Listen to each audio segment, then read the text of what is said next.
Edi më pyeti para 2-3 ditësh edhe më tha që Linda ka një takim me Tirancit. A ke dëshirë të vish ti? Se ju e keni parë që unë nuk marr pjesë në të gjitha takimet që zhvillon Edi. Dhe me thënë të drejtën më shkoi me një herë mendja tek obori i shtëpisë së fëmijërisë time. Me avlli qerpiçi, me lule trëndafilash, karafilash, me aromën e selfionit dhe hidrëshas, me bukurinë e luleve të borës dhe të mullagës, dhe më dukej sikur ishim ulur nën pemët e kajsisë, kumllave dhe hurmave. Gratë e shtëpisë rrotulloheshin rreth miqve, duke i shërbyer ujë brisk nga pusit e hajati i shtëpisë.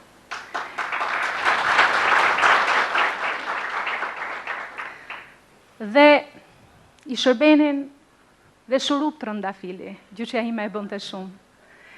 I shërbenin dhe reçel me frutat dhe petalet e pemëve që gjëndeshin në oborin e shtëpisë. Ende sot ajo obor është këtu me mua, dhe unë dua shumë të besoj që bashkë me ato obor janë dhe gjyshrit e mi. Gjyshi dhe nona, si që të rrisnim ne fëmijët, megjithse kanë shumë vite që janë larguar nga jeta. Kujtimi i tyre është këshilla më e mirë për mua sot. Ne u lindëm këtu, u ritëm këtu, mësuam në fillim mësimet e shtëpisë dhe pastaj mësimet e shkollës, kaluam vite vështirësish, punës, hidhrimesh dhe gëzimesh, provuam shumë lindje në shtëpitë tona dhe shumë mikje. Këtu në Tiranë, mu në kufirin e një kohe tjetër, u lind dhe Rea dhe Gregu. Tirana ku u rit Gregu dhe Rea nuk ishte Tirana që u ritëm ne, ishte ndryshe. Ashtu si që është edhe më ndryshe Tirana për fëmijët që linden sot. Nuk do të kisha ardhur sot këtu midis jush, në qoftë se nuk do të shija këtë si një rast për të takuar me tirancit të cilët ndajnë të njëjtin mendim, që duan një Tiranë dhe një vend ku të mos tretet përfare kultura qytetare e oboreve të bashkëbisedimit dhe të bashkëjetesës qytetare të urtë. Nuk do të kisha marrë fjalën si njëra prej tiranceve, nëse nuk do të ndjeja detyrimin për të nderuar gjyshrit e mi. Për gjithçka më dhanë dhe më bën të kuptojnë me mënyrën e vjetër tirance, se çfarë do të thotë të jesh njeri dhe çfarë do të thotë të jesh qytetar. Sot dua të flas shumë dhe për ta, dhe dua shumë të besoj dhe kam shumë dëshirë brenda vetes të mendoj që ata janë këtu midis jush, duke më dëgjuar, ashtu si që unë dëgjova mbesën time shumë pak ditë më parë, duke i rënë pianos, në konkursin e saj të fund vitit për mësimet e muzikës që merr gjatë vitit. Dhe ashtu si që ndjeva unë shumë krenare për mbesën time, shpresoj shumë që ato të ndjen krenar për mua sot. Mënyra e jetesës dhe sjelljes së familjes vjetër tiranase ishte natyrshëm, busulla që drejtonte frymën e qetë të bashkëjetesës në qytet. Në krah të shtëpisë tonë kishte një familje përmetare, në krahun tjetër një familje nga Leskoviku. Përballë ishin familjet nga Dibra, diku më tej nëna Aliseja nga Shkodra. Në çik më tutje ishin Vesht, Gugalt dhe Gurisht, të cilët janë familjet vjetra dhe me shumë tradita tiranase. Të gjithë fqinj të mirë, të urtë punëtor dhe fjalëmbël, që i ndanin së bashku gëzimet dhe idhrimet e tyre, që shkëmbenin vlerat dhe kulturën e origjinës si pasurinë dhe investimin më të madh për veten, komshillikun dhe brezat. Tirancit e vjetër thoshin që para se të blesh shtëpisë, blej komshiun. Prindrit dhe gjyshit na mësonin që fëmijët e fqinjve i kishim motra dhe vëllezër. Dhe njerëzilliku ishte vlera më e paprekshme e njeriut dhe tek njeriu. Kështu u ritëm prindrit tanë, kështu u ritëm edhe ne. Tirancit e panë, jo si fillesën e një skenari lufte, po si bulevardin e një paqeje të qëndrueshme, detyrimin për të bashkëjetuar me të tjerët kur Tirana nuk ishte më vetëm e tyrja, por ishte kryeqyteti i Shqipërisë dhe qyteti i gjithë shqiptarëve. Dhe është fakt, tirancit si tërësi autoktone nuk e deformuan qytetarinë e tyre, as kur deformimet dënuan hapësirën dhe bashkëjetesën qytetare. Ata u përfshin pothuajse si një komunitet i tërë në zhvillimet demokratike, por me protagonizmin e tyre të urtë kolektiv, pa ushquar në asnjë rast si protagonist të shkeljes së oborrit të tjetrit, të tunimit të pronës dhe të pasurisë së shtetit, të rregullave të rjetuarit në ligjsinë e vjetër të mosprekjes së asaj që s'është e jotja dhe respektit për atë që është ndryshe nga ty. Tirancët i kanë ofruar në dekada qytetit dhe shoqërisë talentin dhe përkushtimin në profesionin e tyre. Me 10 familje tiranase kanë qenë të njohura për talentin dhe punën artizanale zejtare, në mjaft raste të trashëguar brez pas brezi. Të gjithë ne këtu i mbajmë mend ustallarët e mëdhenj të qytetit të Tiranës.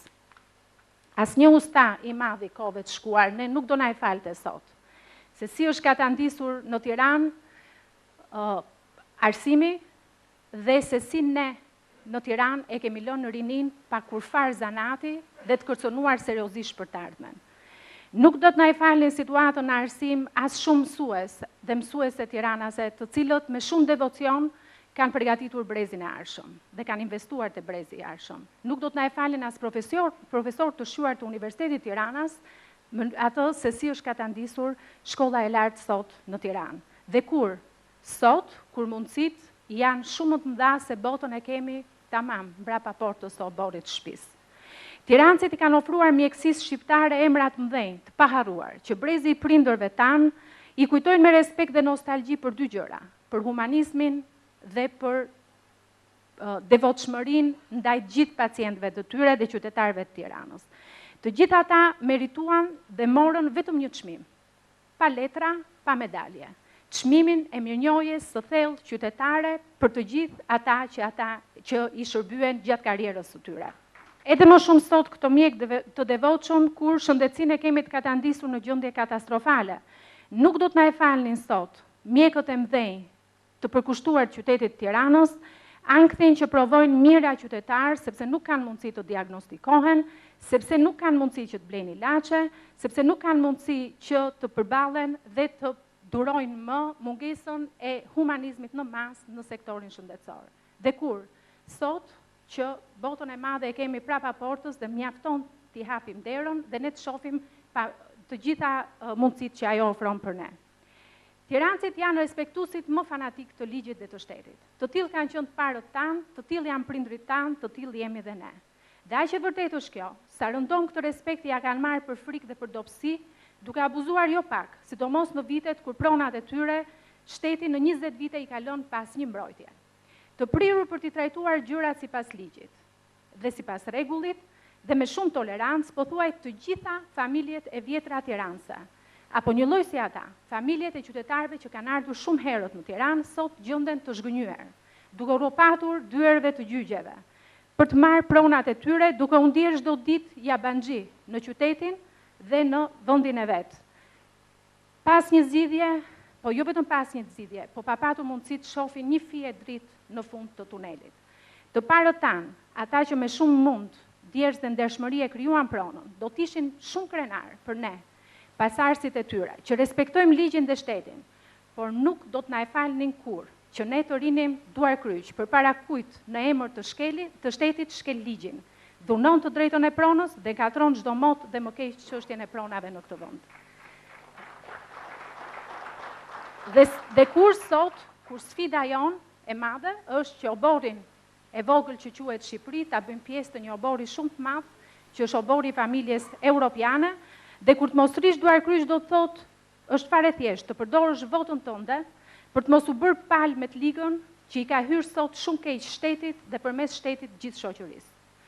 Gjyshja ime thoshte, masi ti një gjosh fjalët tjetrit, vrej punën të keqe nona. Dhe puna e secilit sot është që masi ka një gjuhë fjalët vrej punën e vetë si qytetar, duke votuar që punët në oborin ton të shkojnë ndryshe. Tirana s'do jetë më kurrë ajo që ishte. Shumë gjëra kanë ndryshuar për mirë, shumë gjëra kanë ndryshuar dhe për keq. Mund të bëhen edhe më keq në qoftë se ne edhe ato gjëra që janë bërë mirë deri sot. E jap se sot s'desha të jem krenare thjesht në krah të Edit dhe shumë mirënjohëse për gjithçka ai ka bërë për Tiranën, po desha të flas si njëra nga ju, po për trokitur me fjalën time në portën e oborreve të tirancëve.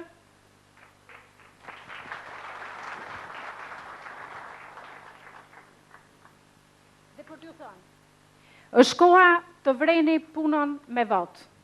për Tiranën, për sigurinë e jetës, punës dhe pronës. Për fëmijët tanë që duhet të trashëgojnë një vend më të mirë, për Shqipërinë që syti ka gjithmonë nga Tirana. Faleminderit.